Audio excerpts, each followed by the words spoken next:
Let's start this question. Find the minimum number of 1 to shift during the following reaction. तो सबसे पहले इस reaction को notice करना पड़ेगा कि रिएक्शन कौन सी है, उसके बाद आपको पता चलेगा कि इसमें ये 1 टू शिफ्ट टर्म क्या है। तो 1 टू शिफ्ट टर्म कहाँ पे आती है? कार्बोकैटायनिक रीअरेंजमेंट।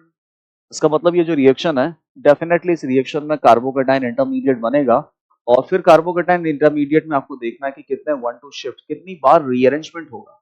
तो स्टार्ट करते हैं। रिएक्शन आपको दे रखा है कि अल्कोहल है कंसंट्रेटेड H2SO4। तो अल्कोहल का कंसंट्रेटेड H2SO4 के साथ रिएक्शन क्या याद दिला रहा है? Dehydration of alcohol.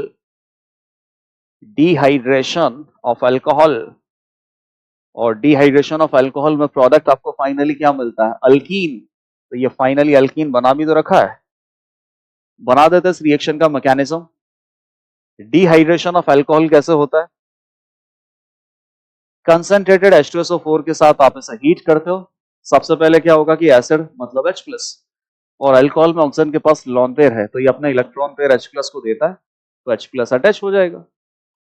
और जैसे ही H+ अटैच होगा, OH2+ बनेगा, which is one of the very very good leaving group. Leaving group है, बॉन्ड ब्रेक करेगा, इलेक्ट्रॉन लेके भाग जाएगा। तो इलेक्ट्रॉन लेकर अगर ये भागा है तो इस कार्बन पे आ जाएगा पॉजिटिव चार्ज और H2 और लीविंग ग्रुप चला गया। तो बोला था ना कार्बोकैटायन रीअरेंजमेंट का सवाल है, तो कार्बोकैटायन इंटरमीडिएट तो बनेगा ही बनेगा। अब ये कार्बोकैटायन रीअरेंजमेंट जो है, इसको अच्छे से एक बार वापस से लिख लेता हूं मैं यहाँ पे। इतना ही है ना? 2 + 2 + 2 + 2, यस। 2 + 2 + 2, यस।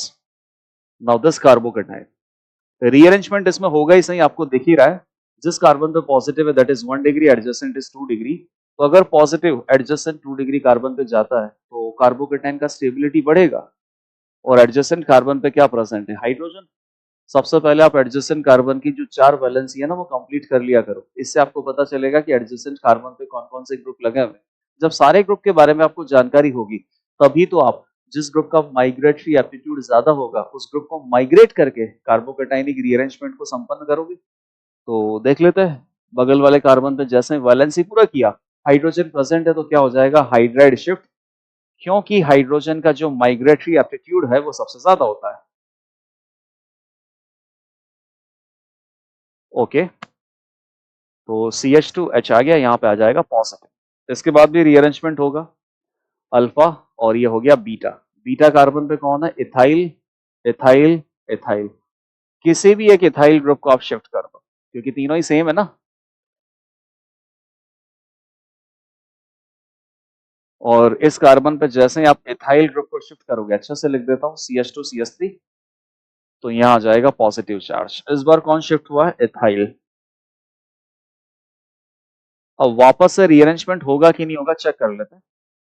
कार्बोकेटाइन जहां पे है, पॉजिटिव यहां से यहां गया, यहां से यहां चला गया, ठीक है।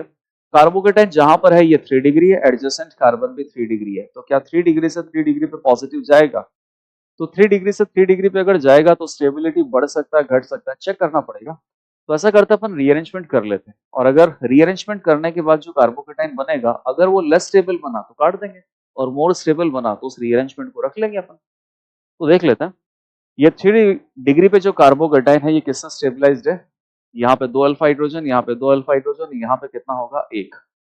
तो ये 5 अल्फा हाइड्रोजन से स्टेबल कार्बोकेटाइन है।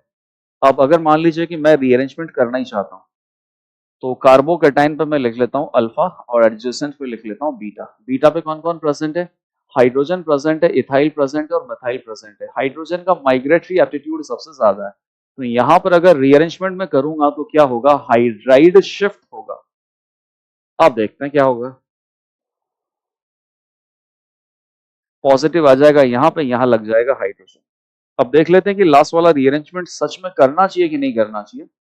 तो ये हो गया अल्फा कार्बन, कार्बोकेटाइन के रेस्पेक्ट में 3 अल्फा कार्बन है, यहाँ पे 2, यहाँ पे 3 और यहाँ पे 1।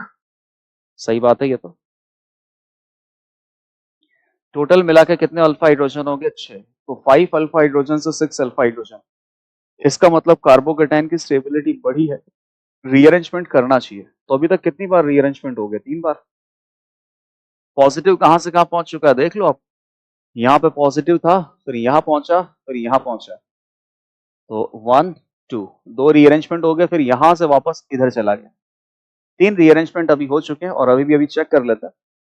अब जो कार्बोकेटाइन जहां पे है उसके एडजेसेंट में सारे कार्बन या तो 2 डिग्री या प्राइमरी है, और पीछे की तरफ देखो तो वापस से कार्बन कैसा है 3 डिग्री, लेकिन उस 3 डिग्री कार्बन पे पॉजिटिव पहले ही था, वहां से तो अपन आए, तो लौट के वापस वहां थोड़ी जाना है, क्योंकि डेफिनेटली अगर अपन वापस पीछे की तरफ गए तो इस बार स्टेबिलिटी डिक्रीज हो जाएगा ना। यहाँ पे जो कार्बोकेटाइन 6 अल्फा हाइड्रोजन से स्टेबल है वो किसमें बन जाएगा 5 अल्फा हाइड्रोजन से स्टेबल कार्बोकेटाइन में, तो इस बार स्टेबिलिटी डिक्रीज होगी, पीछे वापस नहीं जाना है, एक बार वहीं से तो आए हैं अपन। तो कितने 1-2 शिफ्ट हुए, कितने रीअरेंजमेंट हुए, 3-1-2 शिफ्ट या 3 टाइम्स कार्बोकेटाइनिक रीअरेंजमेंट हुआ यहाँ। और फर्स्ट हाइड्राइड रीअरेंजमेंट या hydride shift, second is ethyl shift and third is also hydride shift. तो 3 कार्बोकेटाइनिक रीअरेंजमेंट हुआ है। ये रिएक्शन कंप्लीट करने के बाद अल्कीन प्रोडक्ट बन जाएगा। मैंने फिलहाल इंटरमीडिएट कार्बोकेटाइन तक ही सीमित रखा है, क्योंकि सवाल मुझसे यही पूछा है कि यहाँ पे जब रीअरेंजमेंट होगा तो कितने 1-2 शिफ्ट होंगे, तो जो कार्बोकेटाइन है उसमें 3-1-2 शिफ्ट होंगे और finally most stable rearranged carbocation आपको मिल जाएगा। तो इस क्वेश्चन का आंसर हो गया 3।